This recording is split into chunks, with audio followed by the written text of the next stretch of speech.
A magnitude 7 earthquake rattled Northern California briefly, even triggering a tsunami warning. Joining us now, Professor of Geology at San Diego State, Pat Abbott.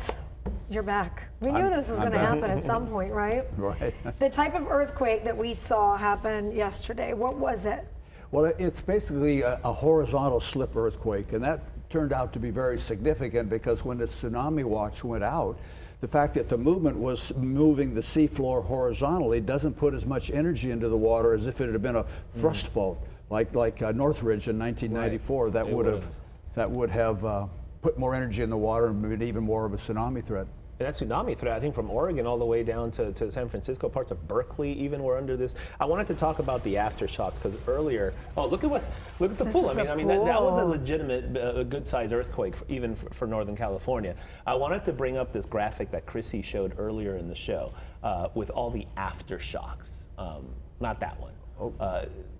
We'll see if we can get it up. Well, even in the okay. The aftershocks seem to extend from the epicenter out into, look at this, creating that line. Explain exactly. what we're seeing here with the fault. That's exactly. And you look right underneath the red ones right there, and there's a triple junction. You notice there's right. three things there. Coming up from the bottom is the San Andreas Fault, which ends. Then you see an east-west fault, the Mendocino Fault offshore. Yep. The aftershocks are also defining the direction of the fault movement. So it's an east-west movement, whereas we're usually used to thinking of north-south movements. Exactly.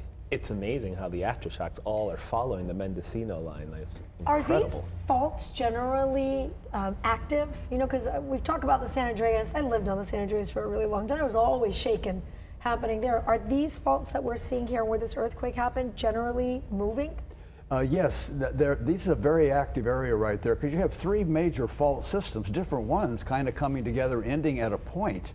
And so this is not a surprise to have an earthquake up in this area at all. And a magnitude 7 is significant. Roughly speaking, you know, globally, you have about 15 magnitude 7s a year. Wow. So in other words, this is a world-class earthquake. Yeah, it really was. Let's talk about the risk, and people worry, obviously. We all live in California, but in terms of San Diego and where we live and how those faults affect us, what do you tell folks who live here, specifically in San Diego? Well, for us here, of course, we have the San Andreas, the southern end of it here, coming down from all the way down to Salton Sea. It ends at the Salton Sea, right. But from the Salton Sea, it runs up past Palm Springs, goes through the city limits of San Bernardino, Palmdale, runs up through that whole area right there. And that area is the section of the San Andreas that hasn't moved in the longest time. Yeah. It's been more than 300 years.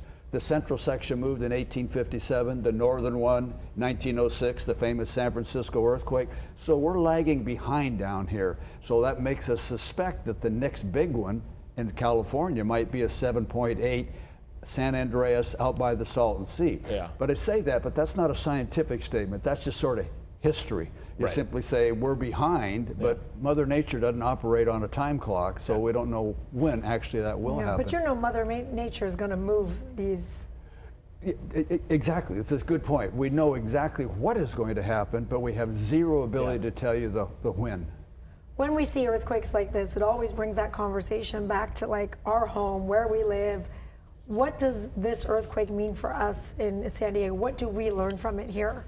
Well, when we look at this, we saw there was no tsunami, and we have the same kind of faults offshore from San Diego. We also saw no great building collapses, and what did you see? The goods in store shelves falling on the floor, inside people's home, kind of wreckage, shall we say. And that's the other part of the equation for what do you do going through an earthquake is, well, how are things organized in your own house? I like to go back to the Northridge earthquake in 1994, where 10% of the deaths occurred to people inside their own homes. Wow. It was their own belongings that fell or were thrown at them and killed them.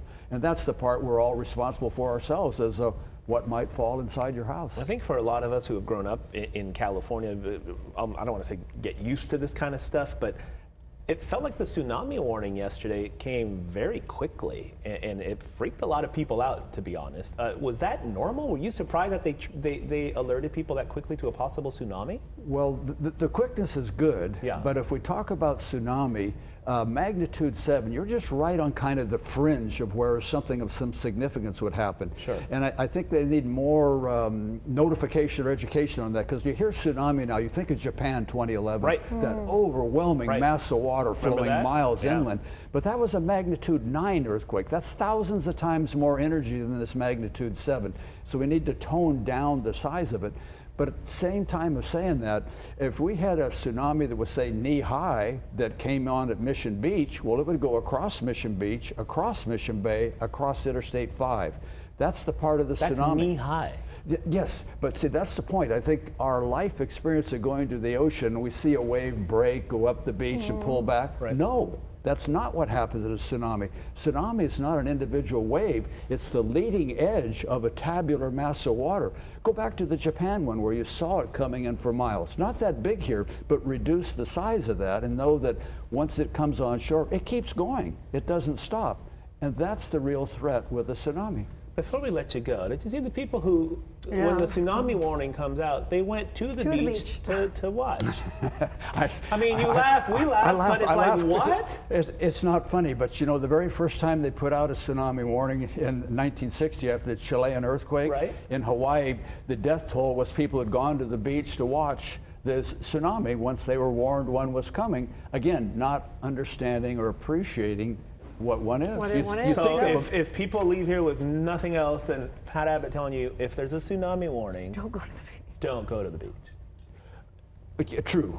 And the other thing, don't jump in the car. It looks like a lot of people got Yeah. caught in a traffic jam. That Right. you don't need distance. What you want is elevation. You want elevation. Exactly. Go vertical, up. up in a building or up a hillside. Oh my goodness. Pat Abbott, I could talk to you forever. You know that. I love this stuff. We appreciate your time as always. Good to be here. Thank you. Thank you, sir.